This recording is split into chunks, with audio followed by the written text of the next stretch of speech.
So welcome to the show. We have a special guest today, a good friend and mentor of mine, Frederic Brehm. He's worked with all the big brands, has 20 plus years experience in the industry, and is currently co-founded his own creative agency, Special Operations. Thanks for coming, man. Thanks, man. Yeah. Tell me a little bit about where you guys are at right now. So Special Operations is a company I co-founded with a creative director friend of mine. And I think we're just shy of 20 people now. And we're trying to approach this industry as a little bit of a hybrid of a production company and a creative agency. We do creative production and post. We can kind of meet clients on any side of that, but obviously we like taking 3 bites of the apple. Well, I'm really excited to have you on because I think your perspective is going to be very helpful for clients and buyers to sort of prepare them to create a video and see what on the production and creative side they need to know before approaching like a company like yourself. It changes for every client. I have to realize what they're bringing.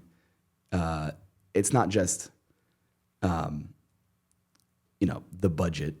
It is lived experiences. It is their daily life, their brand or their company or whatever it is that we're trying to do. They do have, there may be some sort of thing that I think would be great, but actually what I think it would be great is not always the thing. It's a little bit more about who they are. So I think going to any sort of client relationship, the successful ones always are based in an openness and honesty that you can build with that client. Without that, it becomes a little like almost like, I don't know, it can lead to animosity. It can lead to lack of trust. Like being able to talk things through with people is really important to me. Is definitely part of my process. I come from a production background, but I own an agency now. And when you're doing these, like when you're going out to clients with this stuff, it's also like you put a lens of strategy behind it. You set up a couple slides in your deck with some strategy, and all of a sudden, whatever idea is behind that strategy, like just clicks for the client a lot easier. Mm-hmm. It's less of a hard sell at that point. Mm-hmm. You set it up correctly.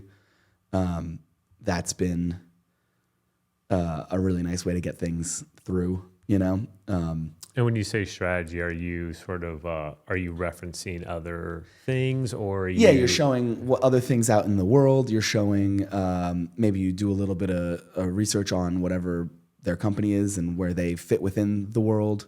You line it up with trends, and honestly, like sometimes you write the strategy based on the idea too. It's like, here's the if this is the thing we're trying to create, here's why we think that needs to be this way. And you can kind of make anything make sense in that way, as long as you back it up somehow. So it's just like a lens of meeting. It allows you to frame everything so the client gets it in their world. We can start talking about lenses and camera moves and stuff. That's just going to be way over right. our head. It doesn't matter. Doesn't matter. It's concept. It's concept, and then it's beyond that. It's also just like, where does this fit? Where does this work in the world? Who's the audience, and how does a person, doesn't matter, age, race, ethnicity, gender, just how does anybody come across this thing? So maybe because again, I think. So I think that's probably one of the bigger questions, right? So if a buyer's coming to you and they say we need this product sold, or we need something to get across, you kind of you need to know that, and forgive me if I'm putting words in my mouth, it's where's it going to live, what platform it's going to be used on, and then do you ask them, do you already have creative? Because I think that's another thing that a lot of is I think a lot of buyers or of video and photo content in general, I think sometimes they're not sure if they need to already have an idea ready, or if it's like, no, I'm hiring you to, like, we have a spot, but we need your expertise to give you that. So I guess like just kind of paint a picture of what your ideal scenario is if you got like an inbound. Yeah. So I mean, there's a lot of different level of ranges. There's a lot of different points in this journey that you can find yourself on. Obviously it can be when you have what I mentioned earlier about the like building the like trusted relationships. Those trusted relationships where it becomes very fruitful is that they can actually come to you with like just a sliver of an idea or a concept, or like say, hey, we'd like to do something really big around Valentine's Day, and we can start to like concept around that, which is really fun, and it's very rewarding to like kind of see it through from beginning to end, and almost like go through the creative process of generating ideas and pitching concepts, like very like basic level sort of concepts, like really for campaigns even, it's like, and that's where it's like those relationships allow you to like iterate and build on your understanding of the brand, on your understanding of what they like, what they don't like, knowing what their ecosystem that they live within. Is this a company that do they buy a lot of billboards? Are they interested in billboards? Are they going really heavy in TikTok? Do you have some connection to someone who does something really interesting that you can profile for some branded content piece? Can you, I think on that level, it's like, we always say it's like, it's like the atom bomb effect of like, throwing two electrons together and making something really big. It's just, as our role in the agency is to like be the connector of these electrons that can then make something bigger than an individual electron can do on its own. A lot of times you get, there's something comes to you with fully fleshed out creative approach to something with a media plan behind it. So they kind of know where this thing needs to live, and they're kind of, and that's cool too. When that happens, it's actually pretty rare when that happens, but then they're kind of just looking for like the executor who can make the thing. Right. And it's almost like the less, like you really shouldn't get in the way of their creative at that point. Mm-hmm. You can maybe elevate it, but you should always kind of like realize that this is like something that's been put together for a reason, Mm-hmm. Sometimes it's tough because it's not good, or you may not think it's good. So give me an example of that. I may not be able to give you an exact example. And then tell me how you guys handled it or solved it. Yeah. Well, it's sometimes. I mean, I think sometimes it's like it's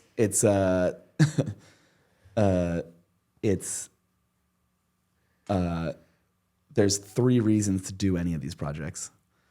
It's either for the real, it's either for your wallet, or it's for the relationship. And you're talking from a production company standpoint, not for the exactly. So buyer. It's like it's sometimes you have to grin and bear it, but if it's not hitting any of those things, then you shouldn't do it. And you have to realize what that is when you get into it. A lot of companies, they sometimes don't either want you to tell them the budget, or they have a budget in mind, but they also have an idea. And I think there's sometimes a disconnect where it is, I don't know if they're trying to save money and like not tell you what the budget is, but because video production range can be one-man band where it's under $1,000 or something, and then it can like obviously be millions of dollars on the other end. So like if you're like talking with a new client maybe they don't have a relationship with, are you hoping they already have a budget in mind, or I guess maybe the question is like, should a buyer think more like budget first and then content, or content first and then budget? One thing that we in the production world are really good at, that I think people who aren't in don't understand, is the ability to break down any reference you send me. So if I don't know your budget, the first thing I'll do is ask for references, Right. because then I can kind of gauge where your head is at with what you're trying to make, and then be able to put an accurate, realistic number together. Like I had it earlier this year where we had an inbound and they referenced like an online like a credit card company you can like stick in your phone. They made this really nice video with it, but it had a seamless backdrop and it was in a studio. Yeah. So they sent me that reference, and then I asked like, okay, like what is your budget? And the budget was like 1/10 of what I knew that cost. So right away, You were able to have a conversation within 3 or 4 emails. It's like, this is what this costs. You're not gonna be able to get this for that. Yeah. And then it was like, okay, well, I don't know what to say. And then I was like, and then we just parted ways. Yeah, but you dodged a bullet. Right. Yeah. But it's also like if that's what you guys want, maybe come back. This is probably what an estimate would cost. Come back once you maybe have some more funds or a bigger budget, and then let's talk again. Exactly. Or it's like these people don't necessarily do what we do, or they actually don't. They don't. They do things that we don't do. Right. That are also really hard and just like a little bit above our heads. It's like when we're talking to them, we're about they don't understand what we're saying. Right. But that is the easiest way. That's almost like writing down. I always do like the elements that's always a slide in my deck of like, what are the elements? So, when we break down a reference. So what's in an elements page on your deck? So the elements are where I list out all the things that are in your film or in a film. This was an old trick that I learned from film school from this guy, George Stoney, R.I.P., a legendary documentary film teacher. Animations, graphics, lower thirds, the title cards, the photographs, we saw this verite footage of someone walking around, whatever. We see a studio shoot of whatever. Music, sound design elements. Basically, it just gives you this list to be able to kind of like, it's basically you can watch anything and sort of think about it in those terms. And it sort of starts to paint a picture of what it's going to take to make something like that. And that's sometimes even like when I'm pitching an idea, I start there too. I'm like, what are the things what are my elements? What are the things that I can mix together to tell a story? And the idea behind that is like not just for reference creatively, but also probably like this costs a certain amount of money. This costs a certain amount of money. Yeah. It's like, exactly. And also I know sometimes it's like sometimes buyers or people they see something but they don't love all of it. Yeah. And then that way that's a cool way to, I feel like, almost itemize the visuals. So it's like okay, I actually don't like those thirds, but I like this shot. Yeah. Or I like this opening, but I don't like everything else. Yeah, it's you can start to cross things off, or it's just a way to like talk about it in a way instead of like talking about things on like the way it makes you feel or the way it that's our job to kind of make that happen. Right. It's more about just like the actual thing that's in it. And so in that same vein, what do you have any tricks for either for a buyer or for a production company to like foster creativity? Like, do you share references? Do you push them to like, I get, because you mentioned like, maybe sometimes like you want like tones or feelings you're trying to get a part of, or I guess like how do you approach the creative process either with a client you know, or I think even it might be more helpful as maybe a client or a buyer that you don't have an existing relationship and you're just meeting for the first so no time. matter what, like pulling references is huge. There's a couple actually great sites that I use now. I pay like the $8 a month or whatever for where you can like search through still frames from films and commercials. What's it called? There's two of them, FrameSet and I'll remember that one in a second. FrameSet, we need your sponsor. Yeah. FrameSet's good, and one of the one that everyone likes is iCandy. You ever go to that website? iCandy's amazing. It's just like it literally is just like every little film trick in the book. It sort of like has a list of them, and you can click it, and it shows you what it looks like. Oh, cool. So how in depth does that go? It's like pretty good. Is it like pan, tilt? Yes. It's like superimposition. Yeah. Exactly. Whoa, So that's really cool. Shot Deck, that's the one. Shot Deck and Frame Set. Those are the two accounts that I have. And then Eye Candy is also a great one. Those are great. Those are helpful from, honestly, it's like even like, Well, I feel like both ways, right? Like if you Yeah. send it to the client and then you're like, what kind of shots you like? They can just show that and you're like, okay, they want this. And then if you're trying to show them what you're visually thinking. honestly, I also use those tools for coming up with shots. You know, yeah. like I'll start being like, okay, there's only, I can start putting together a shot list for shooting a hamburger. There's What's the only most so many interesting ways you exactly. can So shoot a let hamburger? me at least look at what else is out there, and I can go on those websites and see. I can type in hamburger and see, all the different ways. And do those websites, do they have, can you search by item as well? It has everything. I mean, the best is like, you'll love it. It's like, you can type in like, the type of lens that it's being used, if it's like a wide angle or if it's multiple people, focal length, all that stuff. Yeah. So it's like, Sure. It has a lot of daytime, nighttime, that kind of thing. So those are wonderful tools and those are like kind of new. Before it was a lot harder to find stuff, Right, you like screen grab something you like, maybe the like the challenge for our type of business to use Pinterest is very hard. Pinterest is not. Yeah.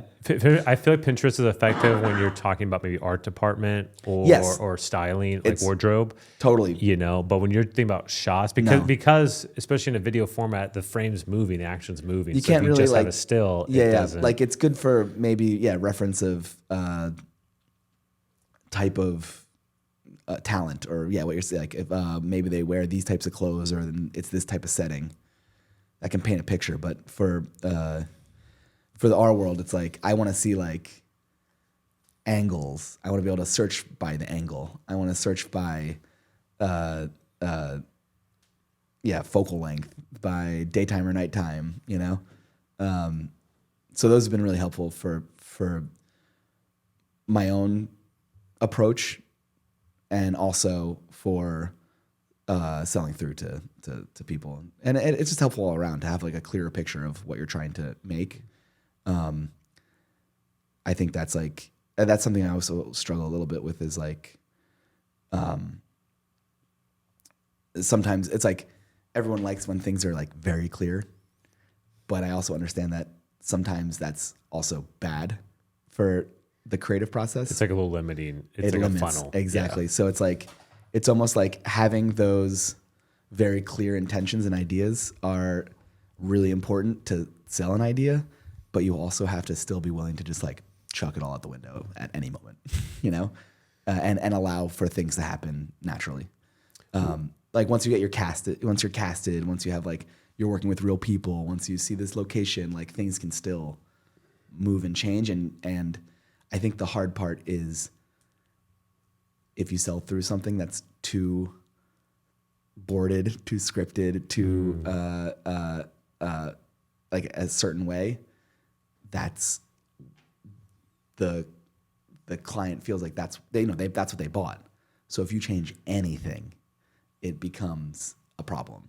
So what's your perfect balance there? 'Cause that's an interesting. yeah, Is that something you still work on all the time? All the time. It's like you want your idea effectively messaged, but you also don't want to limit yourself. Exactly. Like when the things actually start to click in place, this is a collaborative medium that we work in. So it's that one person pulling references and putting a shot list together and boarding it out that's just one person, Things happen. Right. Locations change, talent changes. Or the talent, I think it's almost like the talent sometimes when you start seeing them on camera or you start working with them beforehand in pre-pro, they're bringing something else to it, that elevates it or that changes it in a way that I think is, if you lean into it, is great. You don't need to like tell them exactly how to say a line. They might read the line and say it a way that you would never think about, and it's better than anything you could have thought about. Because you're not an actor, Right. and they are. Right. So that's been like, and how you translate that to the relationship with your client is hard. And that's where the trust comes in. being able to, if you can get to a point where they can just say like, all right, cool. Like if we just, like we understand what we're trying to make, but if we just trust the process, then we can like just hand it off, you know? And that's where the relationship building is. It's like, Exactly. it might be like, okay, I don't quite get this now, Yeah. but I'm going to have faith in Fred and his years of experience and directing all these other things he's done that it's going to come on the other side really effective. That's what you hope. It doesn't always work that way. Yeah. But That would be like an ideal. That's the ideal. Yeah. It is. That's just part of the process. And as I said, it is a collaborative medium. So it's you kind of have to be able to, you know, push and pull all the time. What should a client have prepared when they come in and are asking to make some content? The most important thing is to have an understanding of what the goals are, because we can work backwards from that pretty easily. And then beyond that is maybe not a fully fleshed out, but at least some sort of an understanding of the media plan, where the thing lives. You know, it could be a glimmer of an idea. It doesn't need to be the whole thing. Just some sort of understanding of where this thing would be. With social being such a big part of our industry now, and those different platforms, it's not as limiting as TV and commercial. It's like TV, commercial, and social. What are the different considerations that you think a buyer should take into account when they're thinking of something that's going to be 16:9 on a web or a TV spot versus like one that's going to like a more of a campaign? Yeah. Because I know you've worked with like the Olympics before and stuff. Yeah. So I think it's with the campaign approach is almost everything now. You know, the idea of these like one-offs is for an advertising perspective, it's like you have to be thinking of like, how does this live within the ecosystem of this brand? You know, so everything, while it may not be like you're shooting a whole bunch of spots and making this a campaign, it's more like, where does this content live within this brand's ecosystem, the message of this brand, the goals of this brand, the audience of this brand? Like what's you're doing some TikTok for, you know, some influencers or something, like, does it make sense to do that? I think also with these new platforms, it's like, sometimes I find that clients are looking to put round pegs in square holes, or square pegs and round, whatever it is. We're not good with metaphors. Yeah, we're not really good at metaphors. We're not doing the metaphors too well today. It's just because you can put it on TikTok or whatever, like, does it need to go there? You know, there's actually, you know, when you look at something like a TikTok, there's actually there's a way that you can do it that makes sense. And a lot of times it doesn't involve people like you and me. Mm-hmm. You know, it's the people on their cell phones making something. It's that authenticity. It's that real connection to something. That's what you can do on TikTok for a brand that makes sense. So is that something that you guys as a production company are taking on now? Because I think a lot of buyer or should a production company take on the social aspect of things? I think it's important to have, to clarify, if it's like being shot from a cell phone, and it's supposed to have sort of a raw or So I think it's definitely not worth it. You're not gonna make any money doing it. But what you can do is build your relationship with the client. It can build your understanding of that space. Having connections into that weird influencer world, or knowing how to navigate it, or knowing how to tap into it, knowing how to talk about it, knowing how to sell it is important nowadays. Yeah, so online video, OLV, it's the same thing as a commercial. It's the same thing, 6, 15, 30 horizontal video but like, instead of running on TV, it runs on platforms like Hulu, or on, you know, the set-top boxes that people have, like Apple TVs and Rokus and stuff like that. And it's essentially just the same thing. The reason that it's very exciting to me is that it's actually, you can target it way better. You know, we give all our information to all these companies, whether you know it or not, and you can now make a commercial that doesn't just play at some weird times on random shows or whatever. It's like you actually have real-time data of where these things go. And why is that? Is that because ads are so segmented now, or It's because it's the medium of OLV, of online video. And for those that might not know, what's the difference between online video and like cable? It's very well. So cable's a one-way stream. Is you are putting something out into a broadcast signal, and then it goes out, and you get nothing back. They have the Nielsen reports, but those are like some grandmas, I guess, that are responding to those things or something. I don't know. Well, it's also like how many people were in that household. Exactly. Right. Like yeah. Well, right. but like with the with OLV, I think it's like you know the viewing habits of everybody already. You know as much information about the person who signed up for it as possible. You can get really targeted. When you're thinking through like campaign level stuff, it's really fun to think about those things where it's like, what if we, just want to hit someone in this marketplace at this time? Or you can almost like build campaigns a little bit more like geographically. So Fred, as we wrap this up, man, what is the one thing that you wish you could have told your younger self? What do you wish you would have known years and years ago? I would tell my younger self to be bolder with your ideas, to realize that there is no perfection in anything, and that your own experiences, your own life is what will inform you on everything that you want to make. Your perspective is valid, and not just valid. It's probably like, you have a complete understanding of it, if you think about it. If you analyze it, you can see where you fit into a bigger picture, and that understanding of that bigger picture and where you fit into it is your unique factor of what you're selling.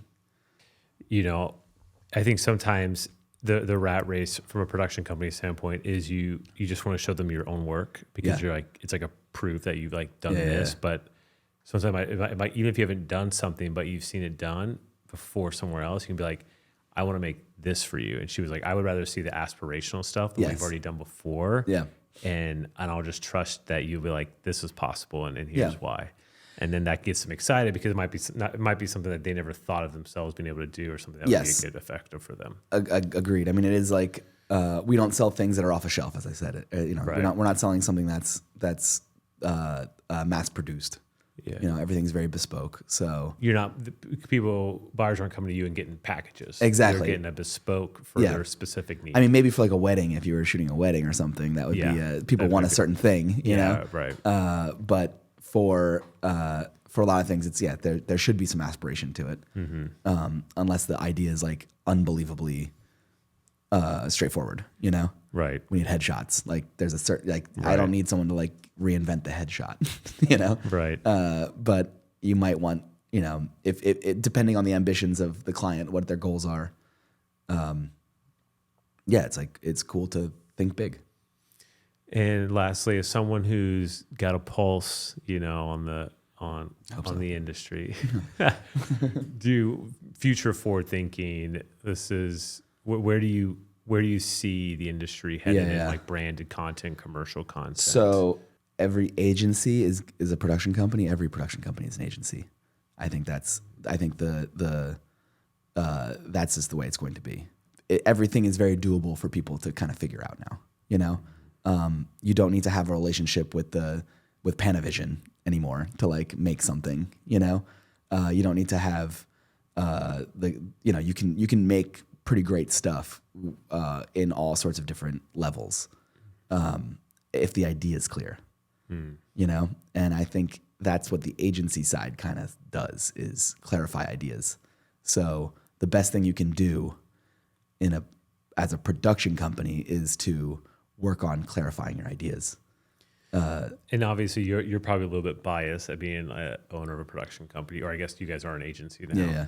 Well, I think that's what's going to be. You're going to see that The hybrid is there. I mean, it's like Tool of North America, the largest production company repping the best commercial directors out there. They have in-house creative directors now. You know, and that's I think that's everywhere. That's and every agency you can see, Wine and Kennedy, BBD, all these places have studios in their facilities now. They have post-production houses that they own or work within. And to be clear, you're not talking about an in-house like videographer. You're talking about like a creative agency that has creative people, a studio built in, with production built in, and then also a post. They can take you from like A to C. So we do that. That's what we do. I mean, that was like our company's goals from the beginning was creative production and post, is offering them all in a one-stop shop. One-stop shop, but like also pretty bespoke, and we're like, it doesn't need to be this gigundo,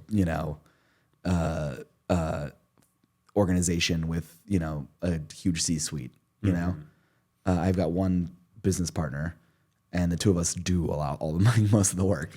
Right. Obviously, we have a lot of really talented people that work for us too, but that's in the end, we're the ones that kind of like, we're not just.